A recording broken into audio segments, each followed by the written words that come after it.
pengajian yang insya Allah pemateri di kesempatan kali ini adalah pemateri yang sangat luar biasa. Barusan telah disambit-sambit oleh Bapak Pembina KMNU bahwa beliau adalah seorang yang luar biasa dengan segudang prestasi dan pengalaman. Semoga beliau dapat menjadi inspirasi bagi kaum-kaum muda NU yang mudah-mudahan juga dapat minimal mengikuti jejak beliau, maksimal bisa lebih lagi daripada beliau. Amin amin ya Allah ya rabbal alamin. Baiklah, tanpa berlama-lama acara pengajian yang akan disampaikan oleh Kiai Haji Dai Nanang Kosim SIKOM MM. Saya berdoa kepada Allah Subhanahu wa taala untuk kawan-kawan KMNU UPI ini, mudah-mudahan menjadi generasi yang unggul dan diunggulkan oleh Allah Subhanahu wa taala, sukses di dunia wal akhirah. Dan saya berharap kawan-kawan KMNU UPI ini menjadi generasi yang berguna bagi nusa bangsa dan agama, terkhusus bisa mengahli sunnah wal jamaahkan semua mahasiswa UPI khususnya, umumnya kaum muslimin wal muslimat dimanapun berada. Alhamdulillah, bersyukur kepada Allah Subhanahu wa taala, KMNU UPI ini sudah berusia 11 tahun, artinya harus lebih baik daripada sebelumnya. Karena Sayyidina Ali karamallahu wajah pernah berkata, "Man kana yaumu khairan min amsihi fawarabihun." Barang siapa yang mampu melakukan perubahan menjadi lebih baik daripada sebelumnya, maka dia orang yang beruntung. Wa man kana yaumuhu sawa'an min amsihi fahuwa khasirun. Kalau seandainya tidak mampu melakukan perubahan, maka dia orang yang merugi. Wa man kana yaumuhu syarran min amsihi fahuwa halikun. Kalau seandainya perubahannya bukan lebih baik, justru lebih buruk, maka dia orang yang celaka. Oleh karena itu, lakukan perubahan, jadikan hari ini lebih baik daripada hari kemarin, dan hari esok harus lebih baik daripada hari ini. Insya Allah, teman-teman KMNU UPI bisa melakukannya dan bisa metamorfosa menjadi lebih baik lagi. Karena ingat, kawan-kawan, main prosesis gadit posis. Kita yang merubah, Allah yang menentukan. Innallaha la yughayyiru ma biqaumin hatta yughayyiru ma bi anfusihim. Allah tidak akan merubah suatu kaum kalau kaum itu sendiri tidak bisa merubahnya. Artinya perubahan ada dalam diri kita. Kalau kita mau sukses, maka gapailah kesuksesan itu. Di dunia wal akhirah. Jangan hanya kita berharap sukses di dunia, tapi pikirkan bagaimana agar kita menjadi pribadi yang sukses di akhirat. Kita bukan hanya kuliah, tapi bagaimana kuliah ini bisa bermanfaat bukan untuk diri kita, tapi untuk orang lain. Khairun nas anfa'uhum linnas. Manusia yang sebaik-baiknya manusia adalah manusia yang bermanfaat untuk orang lain. Saat ini kita dihadapkan dengan berbagai permasalahan. Permasalahan keadaan zaman yang kata orang adalah ini akhir zaman, yang harus benar-benar meningkatkan kualitas iman dan ketakwaan kita kepada Allah Subhanahu wa taala. Banyak kawan-kawan kita yang terjebak dengan modernisasi, banyak yang terjebak dengan era globalisasi, banyak yang terjebak dengan hedonisme kadang, mengikuti apa yang dilakukan oleh orang luar. Tapi insya Allah kawan-kawan KMNU UPI bisa menjadi sebuah wadah untuk mendekatkan diri dan hati kawan-kawan yang lain kepada Allah Subhanahu wa taala. Taqarrub ilallah, solusi yang terbaik untuk menghadapi zaman sekarang. Kita dihadapkan dengan pandemi COVID-19. Kita dihadapkan dengan aliran-aliran sesat. Kita dihadapkan dengan radikalisme di mana-mana. Oleh karena itu kita harus menjadi pribadi yang bijaksana. Harus bisa menyikapi dengan hati kita. Menyikapi sesuatu hal yang harus dipikirkan terlebih dahulu. Jangan dikit-dikit emosi, jangan dikit-dikit main kekerasan. Kita punya hati, kita punya NU. Karena NU rahmatan lil alamin. Bagaimana bisa membangun ukhuwah Islamiyah. Membangun hubungan kita sesama muslim. Membangun ukhuwah wataniyah. Membangun hubungan kita antar bangsa dan negara kita. Dan ukhuwah insaniyah. atau ukhuwah basariyah, hubungan kita dengan sesama manusia yang lain. Kalau kita mengikuti hawa nafsu kita, mementingkan kepentingan diri sendiri daripada kepentingan orang lain, maka kita akan terjebak dengan nafsu. Akhirnya kita akan celaka. Ingat, zaman sekarang adalah zaman fitnah. Kalau kita sudah terjebak dengan fitnah, maka kita akan hancur sehancur-hancurnya. Innal fitnata taji'u fatangsikul ibadah nasqa. Manusia akan hancur sehancur-hancurnya kalau kita terjebak dengan fitnah. Oleh karena itu, kita harus senantiasa membangun kebersamaan kita. Ukhuwah Islamiyah, ukhuwah wataniyah, ukhuwah insaniyah, basariyah ini harus dihadirkan dalam hati dan diri kita. Kalau bahasa Sunda, kita harus membangun kebersamaan seia sekata sanada sairama. Kacai jadi selawi, kadarat jadi selebak. Kacai kudu geratol ngaji, kadarat kudu geratol sholat. Entong lo gue, lo mati gue tahlil, lo gue en. Karena sekarang banyak yang egosentris. Yang mementingkan kepentingan sendiri. AGS GTL bahasa anak muda aja. Asal gue senang gitu loh. Yang penting gue senang. Yang penting saya bahagia, terserah gue. Terus gue harus bilang wow gitu. Banyak prinsip yang seperti itu. Tanpa memikirkan orang lain dan keadaan. Padahal kita sendiri dilihat oleh orang lain. Banyak orang yang tahu tentang kita, tapi orang lain tidak tahu. Insya Allah aman. Tapi yang paling celaka adalah kita tidak tahu dan orang lain tahu. Kita harus menghadirkan karakter Nahdlatul Ulama. Kita harus menghadirkan karakter ahli sunnah wal jamaah dalam hati dan diri kita. Bagaimana kita ini bisa ditilai oleh orang lain bahwa kita ini memberikan rahmat. Kita ini memberikan ketenangan. Kita ini memberikan kedamaian. Kita ini memberikan kebahagiaan. Bahagia jeung ngabahagiakeun, bunga tur ngabungakeun. Tong sabekeun kabahagia jang sorangan. Entong bunga jang sorangan, tapi kudu bisa ngabahagiakeun jeung ngabungakeun batur. Insyaallah kita bisa dan kita mampu. Kaum muslimin wal muslimat, kawan-kawan KMN UPI yang saya hormati dan Allah muliakan. Maka apa yang harus kita lakukan? Apabila kita ingin menjadi pribadi yang mampu membangun kebersamaan, ukhuwah Islamiyah, ukhuwah wataniyah, ukhuwah basariyah, maka solusinya adalah wal takum minkum ummatu yad'una ilal khair wa ya'muruna bil ma'ruf wa yanhauna 'anil munkar wa ulaika humul muflihun. Hendaklah di antara kita menyeru kepada kebaikan dan mencegah kepada kemungkaran. Kalau kita mampu melakukan seperti itu, wa ulaika humul muflihun, maka kita termasuk orang-orang yang beruntung. Saatnya kita amar ma'ruf nahi mungkar, kawan. Bukan berdiam diri, tapi kita mengingatkan kepada orang lain. Kita berdakwah kepada orang lain. Ingat kawan-kawan, dakwah itu bukan hanya tugas seorang dai saja.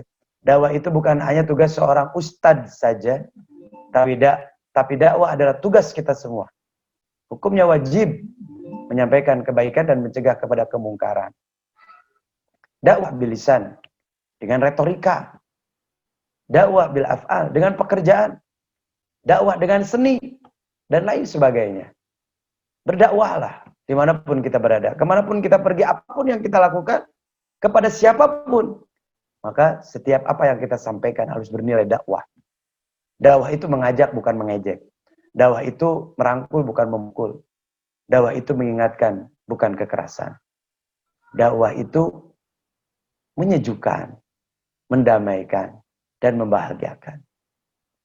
Dan ini tugas kita semua. Dan ini adalah amanah daripada baginda Nabi Muhammad SAW.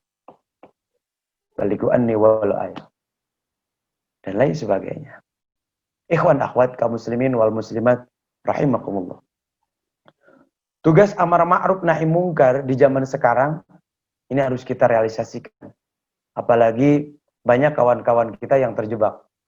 Maka yang harus kita ingatkan adalah kalau kita mampu dengan tangan kita, sebagaimana apa yang disampaikan oleh Rasulullah SAW, man ra'a minkum mungkaran falyughayyirhu biyadihi. Kalau antum melihat kemungkaran di depan mata antum, maka rubahlah dengan tangan kita. Wa illam yastati fa bilisani. Kalau tidak mampu dengan lisan kita. Wa illam yastati fa biqalbi. Dan kalau tidak mampu dengan hati kita. Wa dzalika adaful iman. Tapi itu selama-lamanya iman. Ketika teman kita meninggalkan sholat, maka kita ajak. Sampaikan tangan kita dengan tangan mereka. Bagaimana kita bisa mengajak teman kita masuk masjid. Teman kita yang senangnya nongkrong di jembatan, mata belekan, mata acak-acakan, bunga tiba dasan, buk di bereman, ribeheung hideung, ngaji tara, ajak oleh kita, rangkul oleh kita, bukannya diomongin. Si eta mah batur salat, batur ngaji ya cicing. Keur mah hideung bau calodi hirup deui. Tong kitu mah. Tapi dengan cara mengajak. Bro, daripada berdiam diri tidak ada manfaatnya, tidak karuan, lebih baik ayo kita ngaji bersama dan lain sebagainya. Kalau tidak mampu dengan hati kita, cukup mendoakan, ya Allah ya Rabbana, doakanlah kawan-kawan saya, berikan taufik dan hidayah dan berilah petunjuk darimu ya Allah, sehingga dia diringankan olehmu untuk melangkahkan kaki ke tempat pengajian, diringankan kaki ke masjid dan lain sebagainya. Tapi kalau seandainya kita hanya bisa berdoa saja, tidak mampu mengajak dengan tangan dan lisan kita, maka itu adalah selama-lamanya iman kita. Kawan-kawan, gunakanlah fasilitas yang Allah berikan kepada kita semua. Kita diberikan nikmat oleh Allah yang luar biasa. Apalagi kita sebagai mahasiswa. Kita sebagai mahasiswa, kita sebagai cendekia, kita sebagai ahli-ahli pendidikan yang punya peran dalam mencerdaskan kehidupan bangsa, mendamaikan keadaan negara. Jangan lantas kita menjadi sampah yang hanya bisa berdiam diri saja, yang hanya bisa mengisi waktu, hanya bermain saja, bahkan mencari sesuatu yang tidak jelas saja. Maka kita akan merugi di masa yang akan datang. Apa yang kita lakukan hari ini akan berpengaruh di masa yang akan datang. Maka ukirlah masa yang akan datang di hari ini. Hari ini jadikan hari yang terbaik untuk kita semua agar kita menjadi pribadi yang sukses di masa yang akan datang. Pertanyaan berikutnya, bagaimana agar kita sukses dalam berdakwah? Melakukan amar ma'ruf nahi mungkar. Yang pertama adalah ikhlas. Ikhlas itu apa? Ahlisil amal ya jazika minhul qalil. Melakukannya sepele tapi pahalanya besar. Ikhlas itu semata-mata hanya mengharap ridho Allah. Ketika kita mengajak kebaikan, jangan ingin dipuji, disebut seorang mubalik, seorang pendakwah, atau menjadi seorang orang yang soleh. Kita hanya ingin mendapatkan barokah, kita hanya ingin mendapatkan pahala, kita hanya ingin mendapatkan ampunan dosa dari Allah Subhanahu wa Ta'ala. Ikhlas berdakwah. Jangan mengharapkan amplop, karena amplop itu nggak ada fungsinya. Apalagi dainana nggak suka amplop. Yang penting ikhlasnya. Kalau isinya itu nomor 12. Awas, ketika kita mengajak kebaikan, amar ma'ruf nahi mungkar, jangan ingin dibayar. Cukup dibayar dengan pahala dari Allah Subhanahu wa Ta'ala. Allah Maha mengetahui apa yang kita lakukan, Allah Maha mengetahui apa yang kita sampaikan. Yang kedua, ibda binafsik, mulai dari diri sendiri. Ketika kita menyampaikan sesuatu, maka kita harus melakukan terlebih dahulu apa yang kita sampaikan.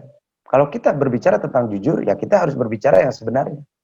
Jangan sampai kita berbicara tentang jujur, tapi kita sudah suka berbohong, kita suka berdusta.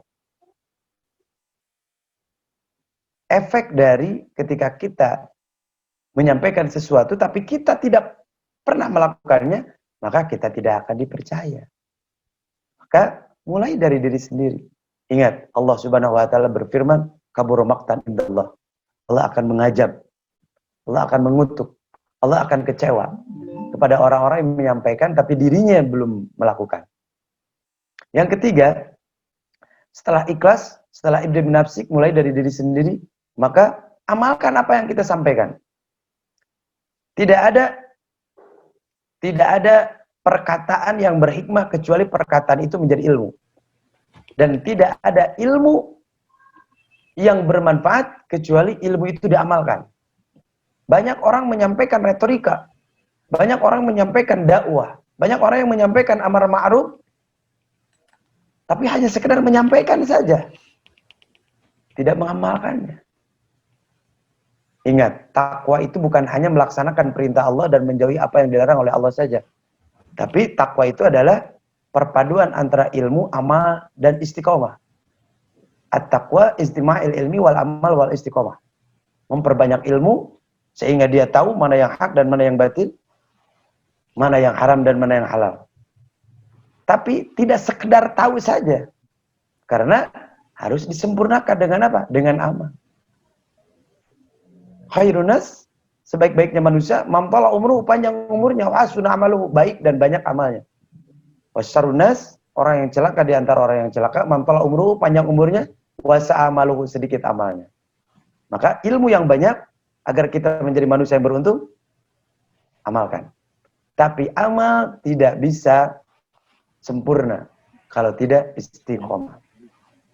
Istiqomah yastaqimu istiqomatan. Harus berkesinambungan. Ibnu Athaillah mengatakan istiqomah itu adalah lurus. Tidak STMJ, sholat terus maksiat jalan. Sekarang dakwah, besok brutal. Sekarang ngaji, besoknya iri. Sekarang ngaji, besoknya dengki. Orang yang istiqomah adalah orang yang konsisten dengan apa yang disampaikan. Jangan sampai apa yang disampaikan keluar dari aturan-aturan agama dan sunnah-sunnah Rasulullah Sallallahu Alaihi Wasallam. 3. Yang keempat, tips agar menyampaikan amar ma'ruf nahi mungkar sukses adalah jangan pernah bosan, jangan pernah capek, jangan pernah lelah. Karena ingat, sesuatu yang bernilai kebaikan, maka Allah akan balas dengan kebaikan. Apa yang kita sampaikan adalah itu yang akan kita dapatkan. Apa yang kita tanam, itu yang akan kita tuai. Maka jangan pernah capek untuk berdakwah. Jangan pernah bosan untuk berdakwah. Sampai darah titik penghabisan, berdakwah demi la'illah kalimatillah, menegakkan kalimat Allah di muka bumi. Pertanyaan berikutnya, dakwah apa yang harus kita sampaikan? Dakwah yang menyejukkan. Dakwah rahmatan lil alamin. Dakwahnya ahli sunnah wal jamaah. Dakwahnya Nahdlatul Ulama. Ini adalah dakwah yang benar-benar diajarkan oleh baginda Nabi Muhammad SAW.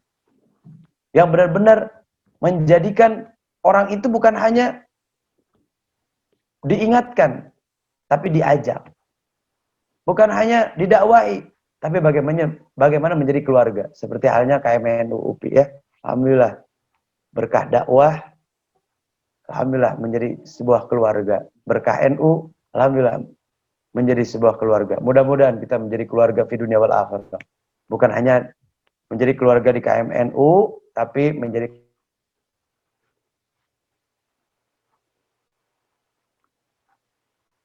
bersama Hadratus Syekh Kiai Hasbullah, bersama guru-guru kita, orang-orang yang berjuang membela ajaran agama Allah dan berdakwah di NU, sehingga NU bisa seperti sekarang. Dan mudah-mudahan KMNU UPI menjadi penerus-penerus Nahdlatul Ulama, penyampai-penyampai dakwah Ahlussunnah wal Jamaah. Amin, amin ya Allah, ya Rabbal Alamin. Ikhwan akhwat kaum muslimin wal muslimat rahimakumullah, terus keluarga besar KMNU UPI. Pertanyaan berikutnya, apa saja sih kendala ketika kita menyampaikan amar ma'ruf nahi mungkar? Yang pertama adalah, kendalanya adalah kita ini kurang pede, kurang percaya diri. Apakah kita bisa atau tidak? Apakah kita diterima atau tidak? Banyak orang yang seperti itu. Akhirnya takut. Sedangkan Sayyidina Ali mengatakan, orang tidak akan berhasil ketika rasa takut sudah ada dalam diri. Karena terkadang rasa takut yang timbul dalam diri itu lebih besar daripada apa yang kita hadapi. Bahasa Sunda mah, terkadang urang mah keok memang dipacok heula. Sieun diheulakeun. Bungajak cenah ah. Sieun disebut sok soleh, bungajak ah. sieun teu ngagugu, mau ngajak sieun dihina, sieun dan lain sebagainya. Ketika sudah takut, maka kita tidak bisa melakukan. Ingat, sejarah Rasulullah SAW ketika beliau mendatangi kampung Taif, bagaimana Rasulullah melakukan amar ma'ruf nahi mungkar di situ. Terus tidak. Rasulullah ketika datang ke kampung Taif, Rasulullah dilempar oleh orang-orang Taif. Orang-orang Taif mengatakan, "Ya Muhammad, kalau seandainya engkau mau berdakwah, engkau mau mengajak kebaikan, engkau mengenalkan Tuhanmu, jangan di tempat ini. Ini bukan tempatmu ya Muhammad. Pergi Muhammad." Sampai-sampai Rasulullah SAW dilempar dengan batu, dilempar dengan kotoran. Bahkan malaikat Jibril turun dari langit ke bumi menawarkan bantuan. "Ya Rasulullah, kalau seandainya engkau perkenankan aku untuk mengangkat gunung Uhud, maka aku akan angkat gunung itu. Kemudian aku akan timpakan kepada orang-orang Taif." Maka apa jawaban Rasulullah? "Jangan wahai Jibril, mereka belum tahu apa-apa." Subhanallah. Rasulullah SAW adalah sosok seorang pendakwah yang berani, yang luar biasa. Dia menyampaikan dakwah tanpa dikawal dan lain sebagainya. Bahkan pengawalnya pun seorang malaikat menawarkan bantuan. Beliau mengatakan, "Tenang Jibril. Tenang Jibril. Mereka belum tahu." Subhanallah. Itulah Rasulullah. Tapi melihat zaman sekarang ya, seorang pendakwah harus dikawal. Tapi tenang, di NU ada banser. Dimanapun seorang ulama ahli sunnah wal jamaah berdakwah, banser selalu menjadi garda terdepan mengawal ulama-ulama NU, insya Allah. Kalau di sini ada teman-teman banser, saya doakan mudah-mudahan masuk surga. Amin. Karena Mbah Lutfi mengatakan, kalau Amin. seandainya saya diperkenankan oleh Allah masuk surga, kemudian di dalam surga tidak ada kawan-kawan banser, maka saya akan keluar dari surga. Kemudian saya akan mencari kawan-kawan banser. Kemudian saya akan ajak kawan-kawan banser masuk surga bersamaku, bersama Rasulullah SAW. Subhanallah. Tapi Rasulullah SAW pengawalnya malaikat langsung. Bahkan ditolak tawaran pengawalannya. Karena Rasulullah berani dalam menyampaikan kebenaran. Yang pertama, kita harus pede, percaya diri yang akan melahirkan keberanian dalam menyampaikan kebaikan. Yang kedua, kita harus punya modal. Apa modal kita? Ilmu. Modal kita adalah ilmu. Seorang pendakwah tanpa ilmu, ibarat seorang pasukan tanpa senjata. Seseorang yang berperang tanpa senjata, apa yang akan kita lakukan? Ketika kita masuk ke medan perang, kusabab teu mawa senjata, geus pae teu heula sabab geus ditembak teu heula atuh. Ilmu ini menjadi bekal bagi seorang pendakwah. Ilmu ini kewajiban yang harus dimiliki. Alima ya'lamu ilman fa huwa alimun. Ada 3 huruf ain, lam, mim, ailiyin. Orang yang berilmu Allah akan tempatkan di surga ailiyin. Lam latif, orang yang berilmu akan memiliki sifat was asih deudeuhnya. Silih nulung kanu butuh, silih nalang kanu susah, ngajahit kanu titeulem, ngahudangkeun kanu titajong. Nyangan kanu poek, nuduhkeun kanu linglung, kan kitu nu berilmu. Mim mulki, orang yang berilmu akan memiliki kelebihan daripada orang yang tidak berilmu. Dan ini adalah modal yang paling utama dalam melakukan amar ma'ruf nahi mungkar. Ketika kita berdakwah, mang tong kitu eta teh eueuna Al-Qur'ana, ditanya deui, emang eueuna Al-Qur'ana bener? Ya eueuh. Mana ayatna? Teuing, pokoknya mah we. Bukan seperti itu.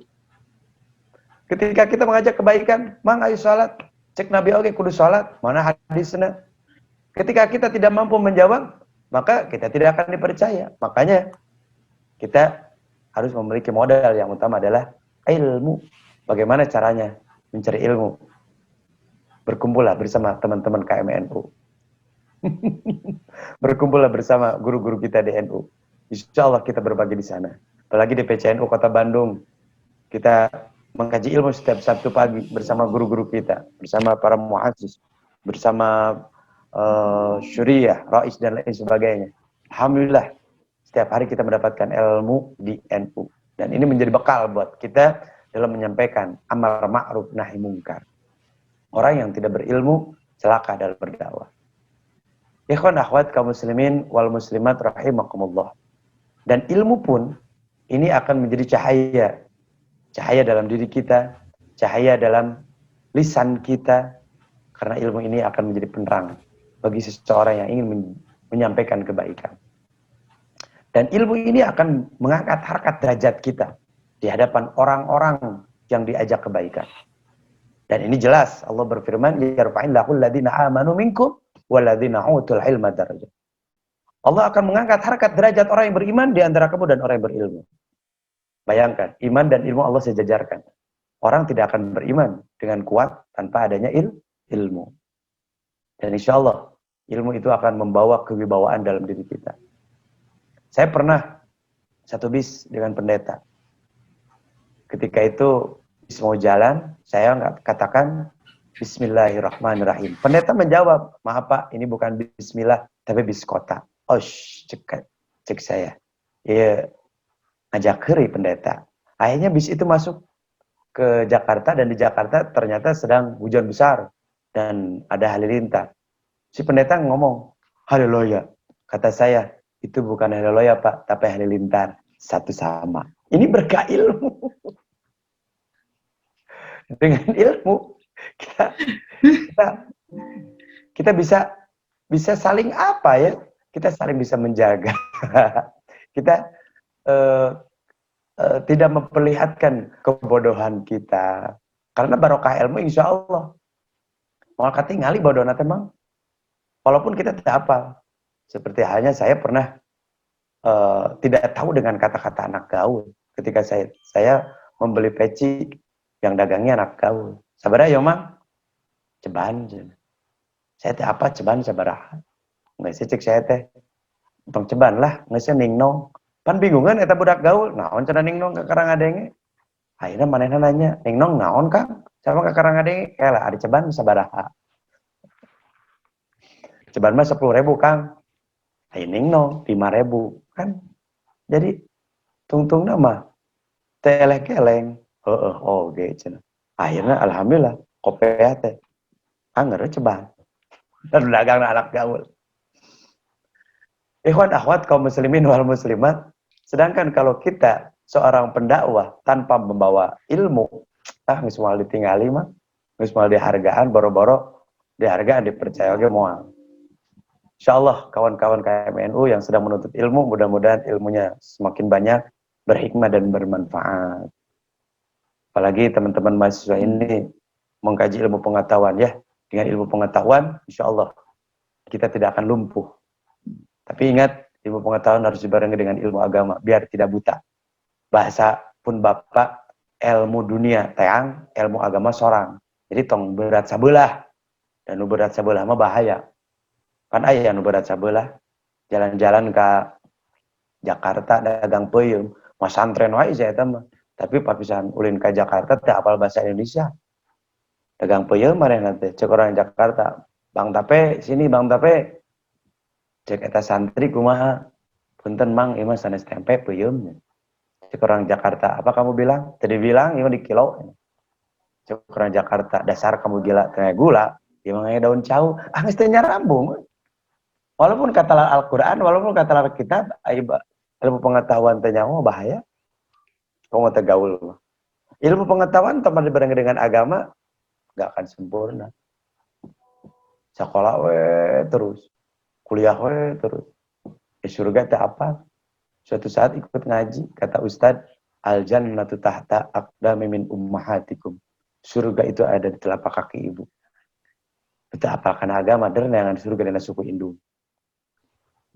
Balik ke imah, mama surga na suku mama cik ningali mah dicampa suku indung. Nah mah beut karada rorombeheun eta mah. Kebenaran indungna keur ngawirid make mukena teh make calana. Mah da kata Ustadz teh cenah surga teh dina suku. Wah, mama disejen, disingsatkeun eta mah Kang mukenana. Kageteun manehna. Aduh, geuning surga teh bala. Oh, eta mah nu salah lain manehna, tapi indungna nah teu make calana. Ya seperti itu kira-kira. Jadi orang yang tidak berilmu pengetahuan dan tidak berilmu agama itu bahaya. itu akan buta dan akan lumpuh. Makanya ini penting. Modal utama seorang pendakwah dalam menyampaikan kebaikan dan mencegah kemungkaran adalah memiliki ilmu. Dan yang ketiga, apa lagi modalnya? Adab. Percaya diri, ilmu, ini adab. Adab ini apa sih? Akhlak. Jangan sampai kita sombong dengan ilmu yang kita miliki. Walaupun kita ikhlas. Saya ikhlas berdakwah. Saya nggak suka amplop saya. Saya nggak usah dibayar. Ilmunya tinggi luar biasa. Tapi temaka adab, temaka akhlak. Kurang sempurna. Karena Rasulullah SAW adalah seorang penyampai kebaikan yang luar biasa akhlaknya. Kalau kita berbicara tentang akhlak Nabi, lautan dijadikan tinta, pepohonan dijadikan pena, tidak akan bisa tertulis tentang akhlak Nabi. Tidak akan ada habisnya kita berbicara tentang akhlak Nabi. Luar biasa akhlak Nabi. Makanya akhlak dahulukan setelah ilmu, sebelum ilmu. Pengarsa guru Al-Habib Jundan mengatakan gurunya beliau ini adalah Habib Umar. Habib Umar belajar tentang ilmu agama ini hanya beberapa tahun, hanya 2 tahun. Tapi belajar adabnya kepada gurunya lebih dari 18 tahun. Luar biasa. Namun sababnya, apa sebabnya? Ilmu itu gampang untuk dikaji. Kalau seandainya kita ingin mendapatkan sesuatu hal yang belum tahu, maka kita berguru kepada ahlinya. Walaupun gurunya tidak ada, katakanlah jauh ataupun apapun itu, bisa lewat video call. Paling parah kita mencari ilmu, mengkaji buku, mengkaji kitab, mengkaji Al-Quran, dan lain sebagainya. Gampang untuk mengkaji ilmu. Dilihat, dihafal, disampaikan. Tapi kalau kita berbicara tentang adab, kita berbicara tentang akhlak, ini yang harus dihadirkan dalam hati dan diri kita. Saya pernah berguru kepada salah satu guru dan berbicara tentang kitab Akhlaqul Banin. Semua santri berbicara tentang tentang adab terhadap guru. Dan ini sudah hafal semuanya. Kemudian sang guru tetap itu aja membahasnya. Bab tentang adab kepada guru. Sampai-sampai santri protes kepada gurunya. Wahai guru, saya sudah hafal bab ini. Kenapa guru terus membahas bab ini? Saya sudah hafal. Apa yang guru jawab? Apa yang guru katakan? Kalian memang sudah hafal. Dan saya sudah berkali-kali mengkaji bab ini kepada kalian. Tapi sayang 1000 sayang. Bab ini belum kalian amalkan. Subhanallah. Berbicara tentang adab, berbicara tentang amalan. Berbicara tentang adab, berbicara tentang realisasi, refleksi. Bagaimana kita bisa menerapkan. Sampean lengkahkan, pandangan kepatkan. Jangan sampai kita hanya mendapatkan ilmu saja, tapi tidak bisa direalisasikan, tidak bisa diimplementasikan. Imam Al-Ghazali mengatakan, kalau kita punya ilmu tapi tidak punya adab, ibarat kita pakai baju tanpa pakai celana. Pakai baju tapi tanpa pakai celana. Siga nu kumaha mang? Siga nu gelo mah nanya. Nah, oleh karena itu, adab ini diutamakan. Akhlak ini diutamakan. Adab ini bermacam-macam. Akhlak ini bermacam-macam dalam menyampaikan kebaikan. Adab berbicara.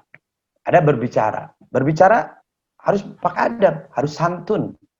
Bagaimana kita berbicara kepada orang yang lebih tua daripada kita. Bagaimana kita berbicara dengan orang yang lebih muda dengan kita. Bagaimana kita berbicara dengan orang yang sepantaran dengan kita. Imam Syafi'i pernah mengatakan, ketika kita berbicara dengan orang yang lebih tua dengan kita, maka berbicaralah yang santun. Karena dia lebih banyak pengalamannya. Kalau kita berbicara dengan orang yang lebih muda dengan kita, maka berbicaralah dengan sopan. Karena dia lebih sedikit dosanya daripada kita. Dan ketika kita berbicara dengan orang yang sejajar dengan kita, maka berbicaralah dengan lemah lembut. Karena dia sama-sama sedang berjuang. sama-sama sedang melakukan di saat itu, di zaman itu. Oleh karena itu, dalam berbicara punya adab.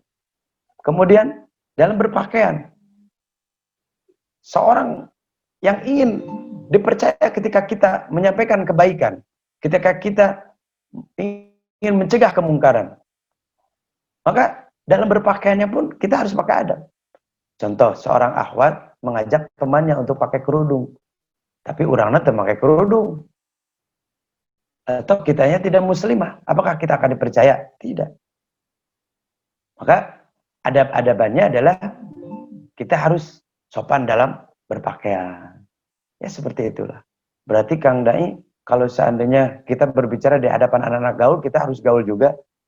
Ya tidak seperti itu juga.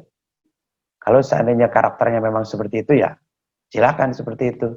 Tapi kalau seandainya itu karakter dipakai di hadapan guru kita yang lebih sopan pakaiannya, ya kita lepas dulu lah. Jangan sampai, maaf kalau kita sebutkan, janganlah ya.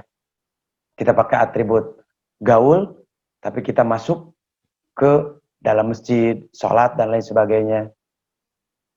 Memang itu pas kalau seandainya tertutup aurat, tapi maaf kurang adab. Kalau kita di NU ada yang disebut dengan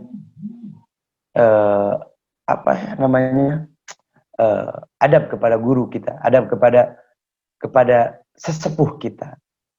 Bagaimana rengkuhnya kita kepada yang lebih tua, bagaimana pakaian kita di hadapan yang lebih tua, dan lain sebagainya. Insya Allah, walaupun NU ini general, tidak membatasi, tapi tetap yang didahulukan adalah takdiman wa takriman, penghormatan dan memuliakan. Insya Allah. Kemudian adab dalam pergaulan. Adab dalam pergaulan. Adab dalam berbicara, adab dalam berpakaian, adab dalam pergaulan. Adab dalam pergaulan. Kita harus punya etika dalam bergaul. Jangan sampai sembarangan. Bergaul dengan orang-orang yang soleh itu adalah pergaulan yang lebih baik. Di tempat-tempat yang soleh. Di tempat-tempat yang mengajak kita mendekatkan diri kita kepada Allah Subhanahu wa Ta'ala. Jangan sampai kita ingin menjadi orang-orang yang mengajak kebaikan dan mencegah kemungkaran, tapi maaf, tempat pergaulan kita di diskotik, tempat pergaulan kita di karaoke, bergaul dengan orang-orang dan lain sebagainya. Bukan berarti kita tidak boleh, tapi kurang adab kalau seandainya, kurang elok kalau seandainya seorang muslim dan muslimah menyibukkan dirinya di tempat-tempat yang seperti itu dengan orang-orang yang seperti itu. Justru ketika kita masuk ke tempat itu, ataupun bersama orang-orang yang seperti itu, maka tugas kita adalah mengingatkan, mengajak. Seperti senior kita, Gus Miftah. Puluhan tahun beliau berdakwah di tempat itu. Mereka berada di dalam seperti itu, berdakwah tetap. Bukan bermain, bukan nongkrong. Karena kurang adab. Ikhwan akhwat kaum muslimin wal muslimat rahimakumullah. Setelah percaya diri, kemudian setelah ilmu dan adab, maka yang harus kita perhatikan adalah apa yang kita sampaikan. Kalau kita seorang orator yang menyampaikan kebaikan, mencegah kemungkaran di atas panggung, maka sampaikanlah sesuatu yang kekinian, sesuatu yang dibutuhkan oleh orang lain, yang dibutuhkan oleh jamaah, yang dibutuhkan oleh audiens. Sekarang kita sedang heboh dengan pandemi COVID-19. Maka yang kita sampaikan, yang kita bahas adalah tentang corona. Bagaimana melaksanakan protokol kesehatan, bagaimana solusinya dan lain sebagainya. Seperti halnya yang ini saya sampaikan malam ini kepada kawan-kawan KMNU, jangan pernah bosan untuk mengingatkan kawan-kawan kita yang lain untuk menggunakan protokol kesehatan. Yaitu 3M, menggunakan masker, mencuci tangan, dan menjaga jarak. Menjaga kesehatan, tambah lagi 1M, jadi 4M ya.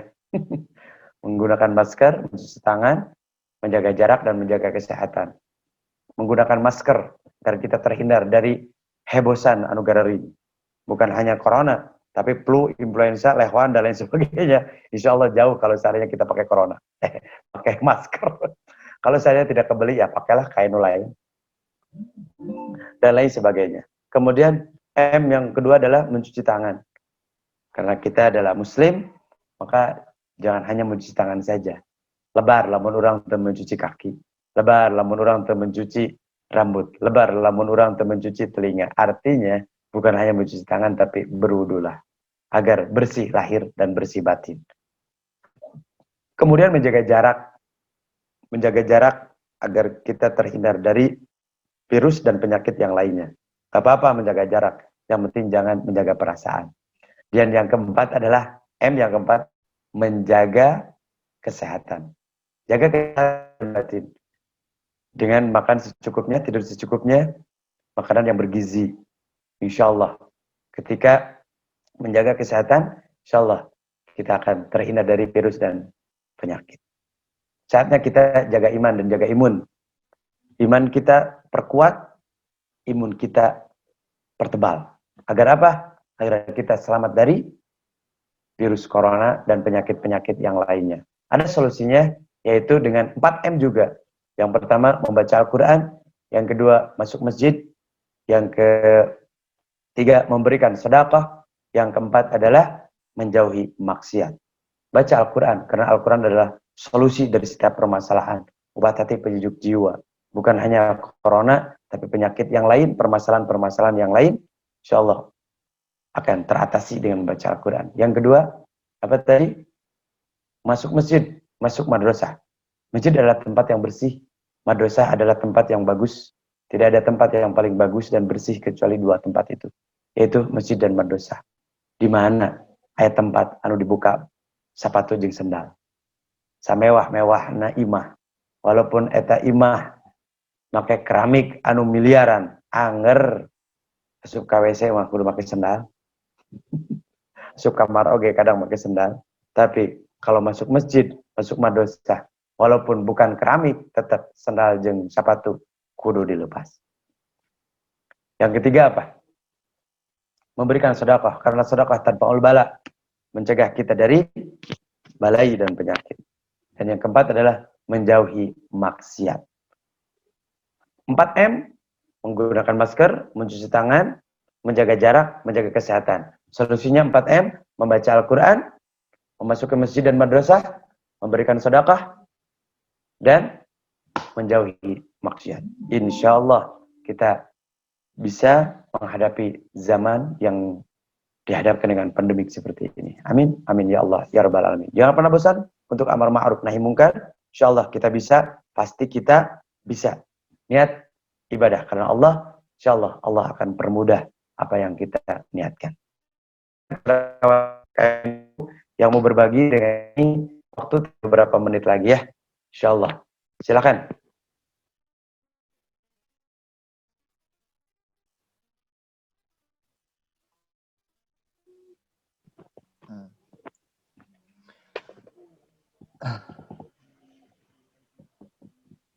Ada sesi pertanyaan, Kang? Iya, Pak.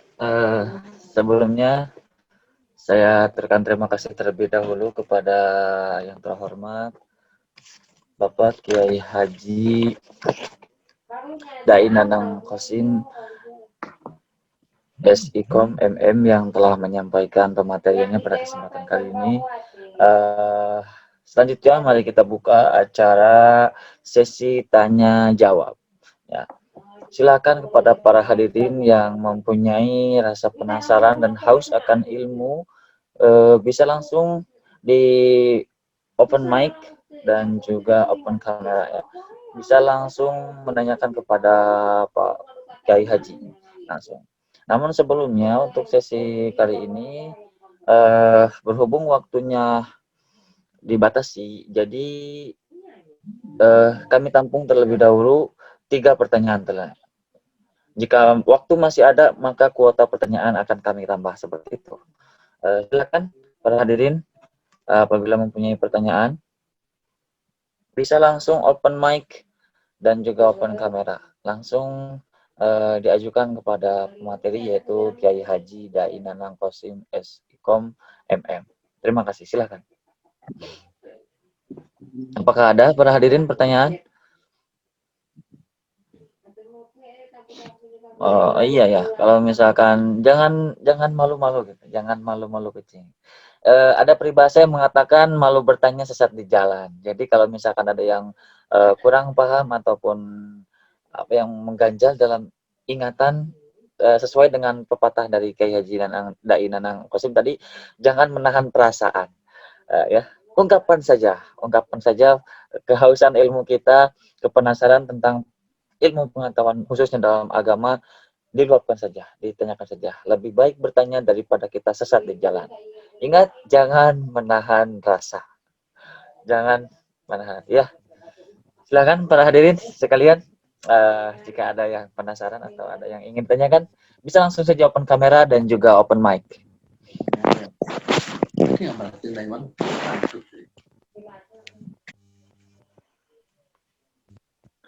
Apakah ada yang ingin bertanya? Saya. Oh iya, Kang Rizky Hakim, kami persilahkan. Izin bertanya, kan tadi menjelaskan tentang cara berdakwah. Jika dakwah kita tidak diterima oleh masyarakat, apa yang harus kita lakukan? Terima kasih.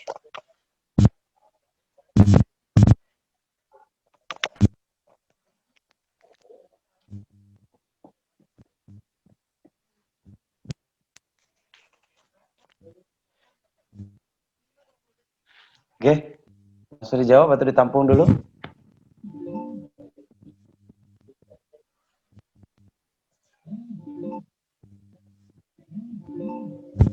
Lanjut. Langsung dijawab saja, Pak. Oke. Ketika kita tidak diterima,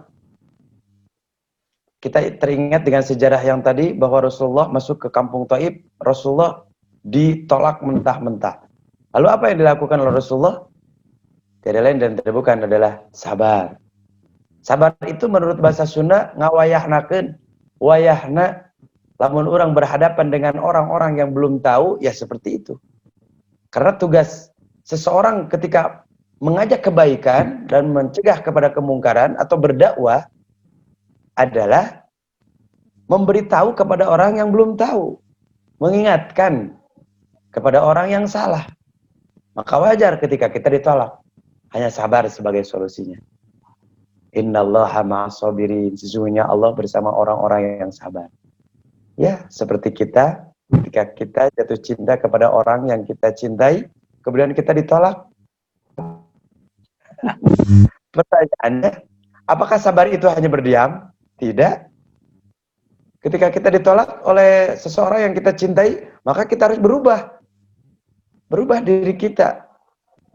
Meren, ada apa dalam diri kita? Oh, banget, Mang. Offset, kena disese. Berarti kita harus memperbaiki wajah kita. Lebih ganteng lagi. Kalau dalam berdakwah, kalau kita ditolak, apa yang salah dalam diri kita? Oh, mungkin cara menyampaikannya yang salah. Oh, materi yang disampaikannya yang salah. Dan lain sebagainya. Jadi sabar itu bukan hanya berdiam, tapi bagaimana kita bisa introspeksi. Bagaimana kita bisa evaluasi. Jangan sampai pernah capek emang, jangan sampai pernah bosan. Insya Allah kita bisa ya. Orang yang jomblo itu bukan takdir. Tapi dia tidak mau mengungkapkan. Coba kalau dia mampu mengungkapkan. Ada dua pilihan, antara ditolak dan diterima. Kalau ditolak, dia akan jomblo terus. Dan kalau diterima, dia tidak akan jomblo. Dan yang jomblo terus-menerus adalah dia yang tidak berani mengungkapkan. Makanya jangan takut untuk ditolak. Maju, pantang mundur. Sabar dengan cara evaluasi dan introspeksi. Insya Allah sukses.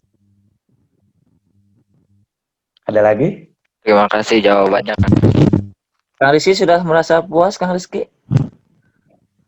Alhamdulillah. Oh iya. Pak Kiai Haji, ada pertanyaan lagi dari kolom chat ya. Beliau pertanyaan ini dari Kang Sani. Beliau sebelumnya memohon maaf tidak bisa on kamera dan juga open mic dikarenakan mungkin ada faktor pengkoneksian yang belum terkendali. Jadi beliau bertanya seperti ini, perihal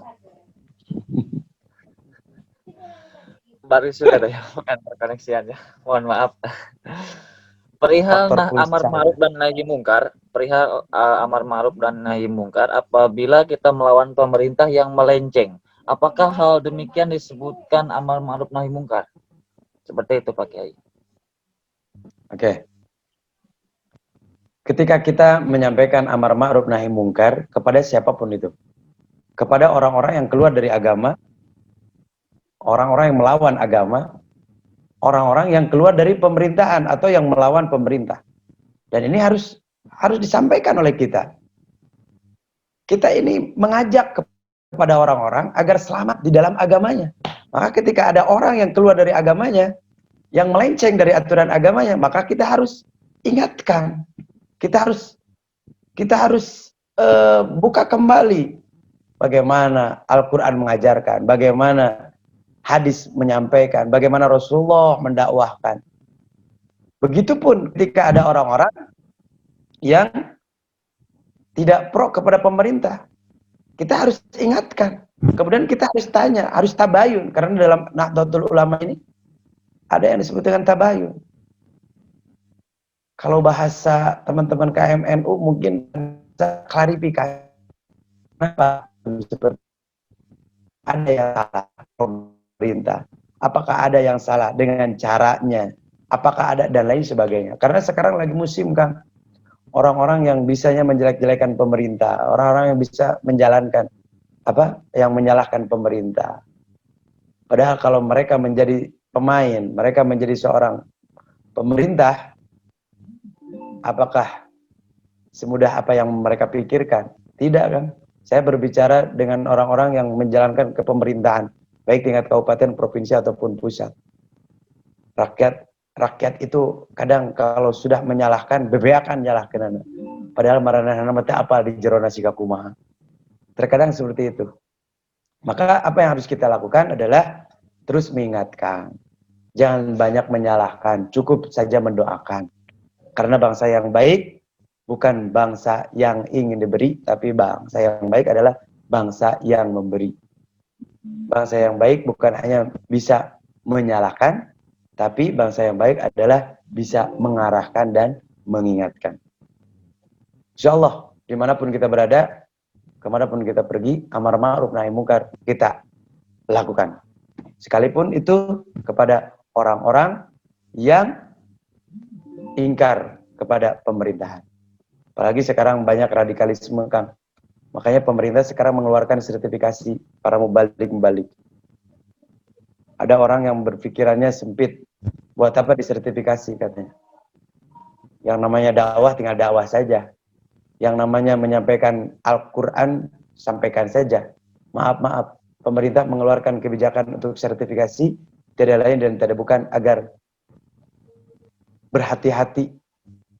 Jangan sampai menerima perkataan dari orang-orang yang memiliki ilmu yang tidak ada gurunya.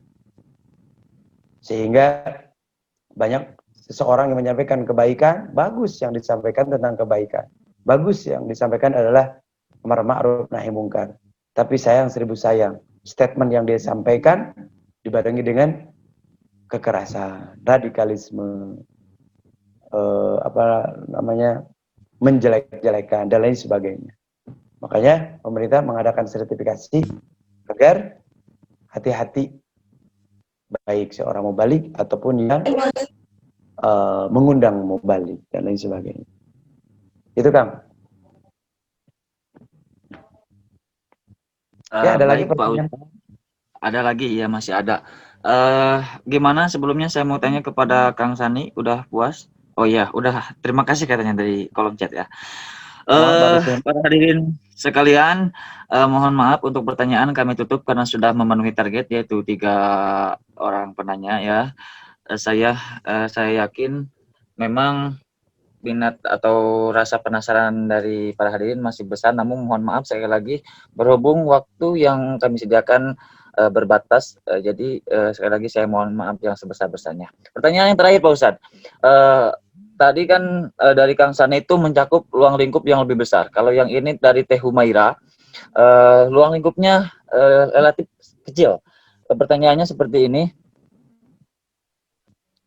Eh, Kadang saat ingin menjalankan nahi mungkar, kita takut untuk dibenci orang tersebut. Sehingga kita tidak jadi menjalankan nahi mungkar pada orang tersebut.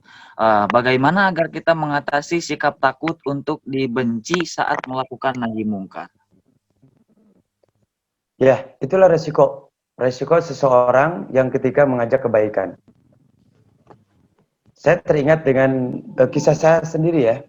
Ketika saya masuk ke sebuah wilayah, saya itu dikucilkan karena sesuatu yang saya sampaikan ini dikit-dikit ayat, dikit-dikit hadis. Padahal masyarakat di situ adalah masyarakat beling. Kayaknya saya dibenci dan lain sebagainya. Tong deket etalah cenah. Si akang eta mah ngomongna Al-Qur'an aja jeung hadis cenah. Sampai-sampai ketika saya membuat sebuah madrasah, sebuah pesantren, hampir 3 kali saya ganti kaca. Karena apa? Karena ketika saya sudah pasang kaca madrasah, itu pasti dilempar oleh anak-anak di wilayah tersebut. Dan ini resiko seorang pejuang. Ketika kita kalah di medan perang, maka kita harus terus atur strategi agar kita menjadi seorang pemenang yang sejati. Ketika kita dibenci, jangan lantas kita down, jangan sampai kita berhenti. Justru kita terus gencar. Insya Allah, Allah akan berikan kemudahan kepada seseorang yang tetap istiqomah. Maka solusinya adalah tetap percaya diri. Percaya diri bahwa apa yang kita lakukan adalah kebenaran. Walaupun susah untuk dijalankan. Walaupun pahit ketika kita dibenci. Walaupun sakit ketika kita dijauhi. Tapi insya Allah kebaikan itu Allah akan balas dengan kebaikan. Di dunia wal akhirah. Ingat apa yang saya sampaikan tadi. Apa yang kita sampaikan adalah apa yang kita dapatkan. Apa yang kita lakukan, apa yang kita hasilkan. Apa yang kita tanam, apa yang kita petik. Insya Allah, ketika kita menebar kebaikan, maka kebaikan yang akan kita dapatkan. Walaupun banyak orang menjauhi, banyak orang yang membenci. Tapi untuk saat ini insya Allah, Allah jaga dan mudah. Kemudian yang kedua, jangan pernah bosan dan istiqomah. Yang kedua adalah cari teman. Jalin silaturahmi. Gabung dalam ukhuwah Islamiyah. Dalam wadah KMNU, wadah Nahdlatul Ulama. Insya Allah, ketika kita bisa berbagi dan punya wadah, kita punya kekuatan dalam menyampaikan kebaikan, dalam mencegah kemungkaran. Apalagi kalau kita punya brand, punya merek. Dari mana ente? Dari KMNU. Luar biasa. Kawan-kawan KMNU dilawan. Insya Allah. Kalau seandainya kita terus pantang menyerah dan memperbanyak teman, kawan dengan silaturahmi, insya Allah kita punya kekuatan. Jangan pernah menyerah, karena dakwah adalah tugas kita semua. Oke Kang? Doakan, saya sekarang mau dakwah di Ibun dalam acara Gema Muharram.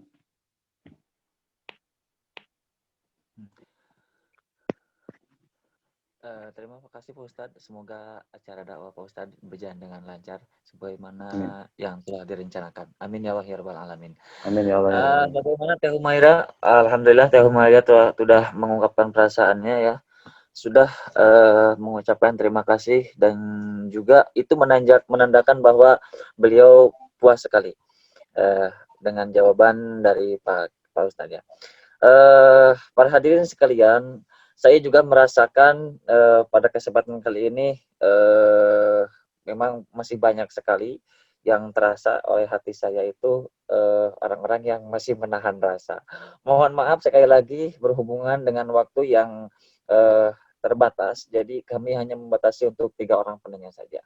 Mungkin kalau ada memang yang penasaran mengenai materi yang disampaikan, bisa di lain kesempatan atau bisa langsung menghubungi kepada Pak Kiai Haji Dai Danang Qasim SIKOM MM. Sekali lagi mohon maaf yang sebesar-besarnya atas keterbatasan waktu. Baiklah para hadirin nanti, yang Bang, ya Pak. nanti teman-teman KMNU harus dipikirkan bagaimana untuk memeriahkan Hari Santri tanggal 22 Oktober. Kita pikirkan Ya, siap. bagaimana caranya kita membuat sebuah program. Kalau mau kerjasama dengan LDNU, silakan membuka lebar untuk kawan-kawan KMNU untuk bekerja sama dengan LDNU PC Kota Bandung. Siap kita kerjasama dan Ya, sama-sama bekerja untuk memeriahkan Hari Santri Nasional 2020. Walaupun lewat virtual nggak apa-apa. Ya, terima kasih Pak atas edarnya. Sallu ala Nabi Muhammad. Mudah-mudahan kita dapat membuat acara yang dapat memeriahkan kebiar santri ya ke tanggal 22 Oktober. Terima kasih Pak, sekali lagi kami haturkan atas pematerian dan jawaban-jawaban dan juga ajakan untuk bekerja sama dalam memeriahkan Hari Santri Nasional tanggal 22 Oktober. Insya Allah kami akan merencanakan atau berdiskusi berkenaan dengan kegiatan tersebut. Terima kasih Pak.